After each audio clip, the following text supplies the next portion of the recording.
सब बोलता और पशु भी उस बात को समझते थे। जब वो चलाते चलाते किसी तालाब के पास पहुंचते थे, जानवर प्यासे होते थे, तो हमारे यहाँ चरवाहे कहते थे उधर पानी है, चलो इशारा करते थे तोय तोय तोय, तो जानवर भी जानता था कि उधर पानी है। और तोय माने संस्कृत में जल को तोय कहा जाता है।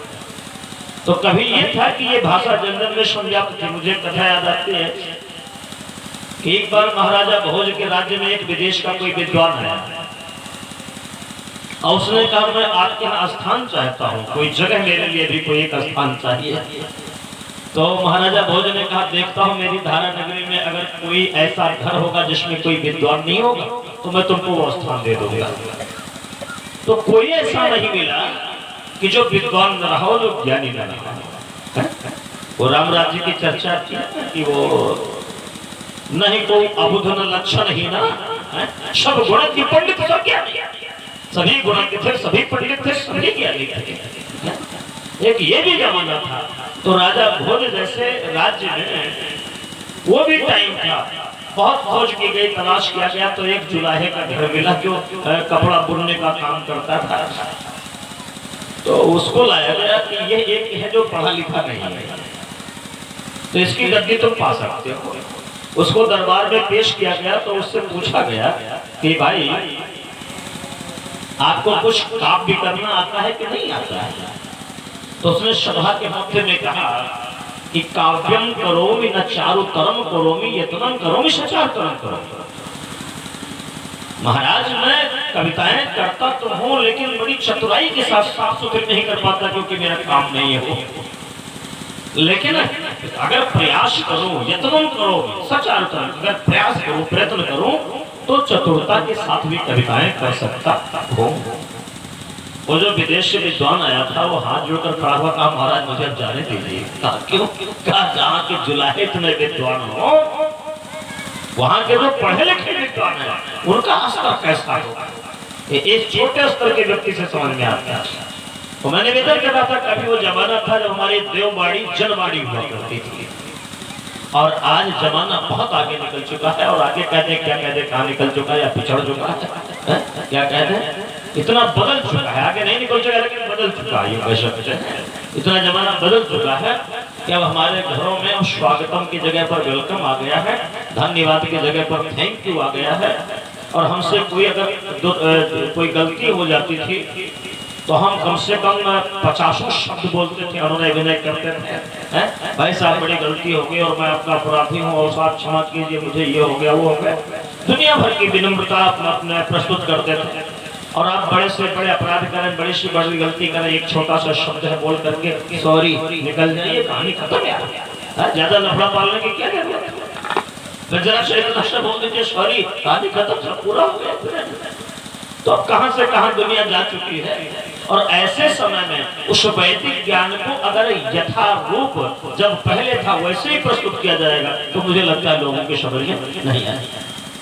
इसलिए जन जन की सुषुप्त प्रज्ञा को जागृत करने के लिए, क्योंकि जमाना बहुत बदल चुका, और फिर से लोगों के भीतर उस सुषुप्त दैवीय संस्कार को जागृत करने के लिए इस धरती पर जब गुरु जी आए, परम पूज्य गुरुदेव पंडित श्री राम शर्मा आचार्य, और उन्होंने देखा कि आज दुनिया में बड़ी विकृतियां हैं, बड़ी विषमताएं हैं, बड़ी विभीषिकाएं हैं, बड़ी विडंबनाएं हैं, और इनको कैसे दूर किया जाए। तो इनका कारण क्या है? तो पता चला कारण है मनुष्य का विकृत चिंतन। इसलिए सबसे पहले उसके चिंतन को ठीक करना पड़ेगा, और उसके चिंतन को ठीक करने के लिए उन्होंने सद्बुद्धि के लिए भी आदिशक्ति जगत जननी मां गायत्री की साधना की। 24 लाख के 24 महापुरुष उनका साक्षात्कार किया, सिद्धि की, और फिर जन जन में प्रतिष्ठित करने का एक अभियान चलाया जिसको हम आप लोग विचार क्रांति प्रज्ञा अभियान के नाम से जानते हैं। मित्रों, ये प्रज्ञा अभियान, क्योंकि अगर मनुष्य की स्वयं की प्रज्ञा नहीं जागृत होगी तो कोई उसके जीवन में फर्क पड़ने वाला नहीं। और प्रज्ञा शब्द कई बार हम सोचते हैं कि शायद ये प्रज्ञा शब्द ये कोई गायत्री परिवार वालों का कोई तो नहीं उठ पाती, ऐसा नहीं। प्रज्ञा शब्द हमारा वैदिक शब्द है, वैदिक शब्द है।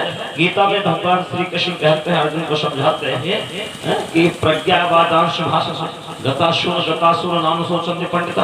अरे तो प्रज्ञावानों जैसी बात करता है। प्रज्ञा शब्द का अर्थ होता है जो हमारे सोच की एक सर्वोच्च स्थिति, विचारों की जो पराकाष्ठा है, हमारे चिंतन की, हमारी बुद्धि की जो पराकाष्ठा है, जो ज्ञान की जो सर्वोच्च स्थिति है, प्रज्ञा माने प्रमाणे प्रधान, ज्ञान माने ज्ञान, जो ज्ञान की प्रमुख स्थिति है, जो प्रधान अवस्था है, उसको प्रज्ञा कहते हैं। और जिस व्यक्ति की प्रज्ञा जागृत न हो, आचार्य चाणक्य ने एक जगह पर लिखा है कि यस्य नास्ति स्वयं प्रज्ञा शास्त्रम तस्य करोति किम लोचनाभ्याम विहीनस्य दर्पणं किम करिष्यति। जिस व्यक्ति की स्वयं की प्रज्ञा नष्ट हो जाए, संसार के सारे शास्त्र मिलकर उसका उद्धार नहीं कर सकते हैं। बिल्कुल उसी तरह से जैसे दर्पण है, शीशा है, इसमें अपनी शक्ल देखते हैं, अपने आप को मेंटेन करते हैं, सजाते हैं, संवारते हैं, लेकिन बाई दबे मान लो अगर हमारे नेत्र ठीक न हो, उनमें ज्योति न हो, तो दुनिया का बड़ा सा साफ सुथरा शीशा रख दिया जाए, हम उसमें कौन सी शक्ल अपनी देखेंगे। इसी तरह से जिस व्यक्ति की स्वयं की प्रज्ञा नष्ट हो गई, जिसका स्वयं का चिंतन विवेकशीलता जिसकी कुंठित हो गई हो, उस व्यक्ति के सामने संसार के सारे शास्त्र रख दिए जाए, वेद पुराण रख दिए जाए, उनसे उसका उद्धार नहीं हो सकता है भाई। उसको गीता में जिहाद नजर आएगा, उसको रामायण में नफरत नजर आएगी। जिसकी खुद की बुद्धि कुंद हो जाए, कुंठित हो जाए, वो धर्म ग्रंथों में उसको जीवन जीने के सूत्र नहीं दिखाई देते, उनमें अच्छाइयां